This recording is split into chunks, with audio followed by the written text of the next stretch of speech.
ஒழுங்கு அது சரியில்லை இது சரியில்லைன்னு சொல்லி திமுகவும் மற்றும் பலரும் மாறி மாறி கூவுறீங்க.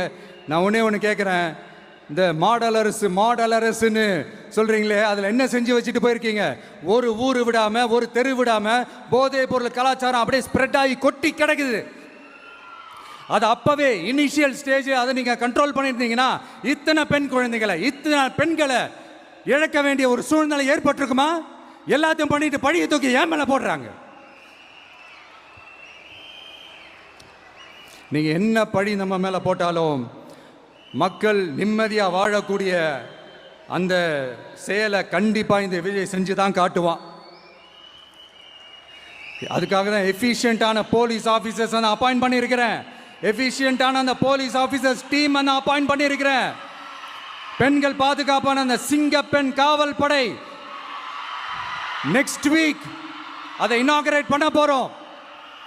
தப்பு செஞ்சவங்களுக்கான தண்டனை, அதுக்கான சார்ஜ் ஷீட் எல்லாமே ரொம்ப ஃபாஸ்டா, ரொம்ப ஸ்பீடா செய்யறதுக்கான அந்த வேலையை செய்ய சொல்லி இருக்கிறோம்.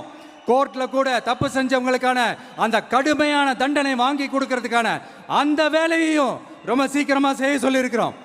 அதனால நீங்க என்ன பழி நம்ம மேல போட்டாலும் உண்மையா உறுதியா மக்களுக்கு தேவையான எல்லா விஷயங்களையும் இந்த விஜய் செஞ்சு தான் காட்டுவான். அடுத்து இந்த சட்டம் ஒழுங்கு அது சரியில்லை.